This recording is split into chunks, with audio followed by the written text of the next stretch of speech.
Hello, it's Melissa with Rocketown Crafts again. This video is to show you some of my perler works that I've done. This is actually going to be split into 3 parts because I have quite a lot of things. The first thing that you see here is actually just a mock-up logo that I did, Rocketown Crafts. Not sure, I was kind of just messing around, bored. So in this video, it's my early work, some of the first things that I made, trying to get started, getting the feel of things. First up, we have some rupees that I made from The Legend of Zelda. I have some blue, some green, and some red as well. I just made 4 of each. Next up we have, I did these little Minecraft slimes. These I actually did a double ironing, iron flat on both sides.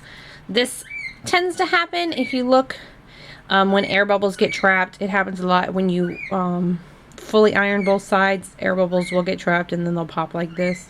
So I don't really use that for much of anything. I was just trying it out the beginning of the craft to see what I liked best. So yeah, little Minecraft slimes. I have some little tiny Game Boys. I figured I would attach magnets and I can use these to put on the fridge or anything. So I have a bunch of different colors of those. And then next up we have, I made this little penguin guy. Again, he's small enough that I could use as a magnet. So most of these are ironed slightly on both sides, so you can kind of still see the individual beads, but it makes it really strong so that it's really hard to bend. Next up we have a Charmander that I made. This was one of the first things I ever made. As you can see, I messed up. I did make a second one, which I ironed a little bit more after I got comfortable with different ironing styles. See the little arm that I forgot to put in the first one. But I made this little Charmander, and of course I made a Squirtle and Bulbasaur, because you have to have all the starter Pokemons. And then next up I have an Umbrella Corporation. Resident Evil is one of my favorite games, so it was very simple, very easy, you know, red, white, black. Really easy to make. Next up we have a Mikasa Ackerman from Attack on Titan. Again, another really simple pattern. As you can see, it's ironed a little bit more on one side and not ironed on the other. It does make it a little bit easier to bend because this side isn't fused together, but I like the way this looks, and if I'm using it as just wall art, you know, it works perfectly fine. Next up we have Sailor Venus, Sailor Mars, Sailor Mercury, Sailor Jupiter, and Sailor Moon.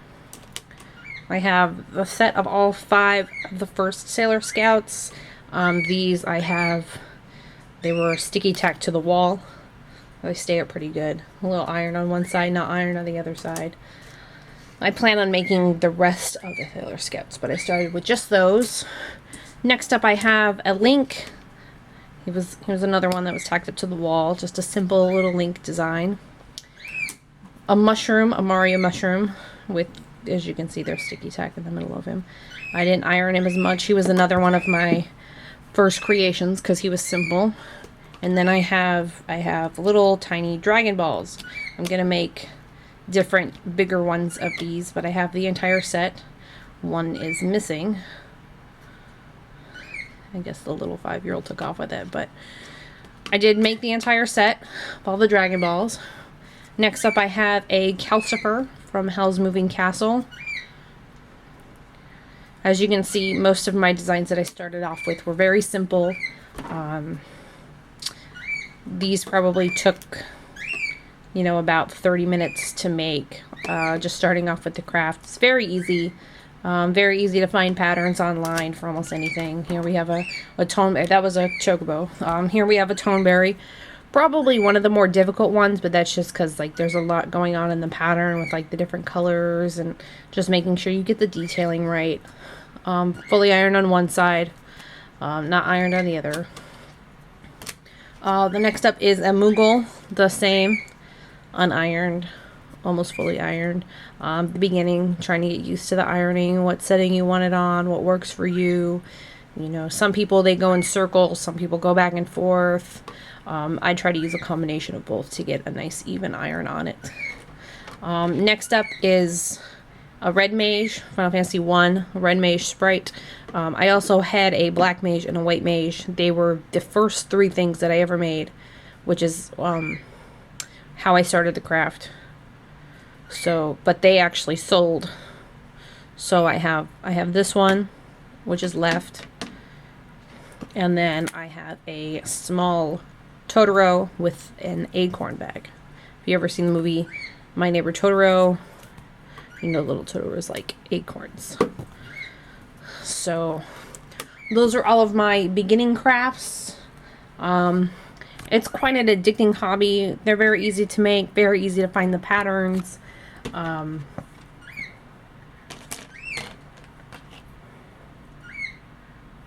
And like I said, just once you get started, it's going to take a while to see what you're comfortable with ironing wise, you know, what you like the look of better. I personally like the unironed look, which is why I fully iron one side so that it stays together and doesn't fall apart. See?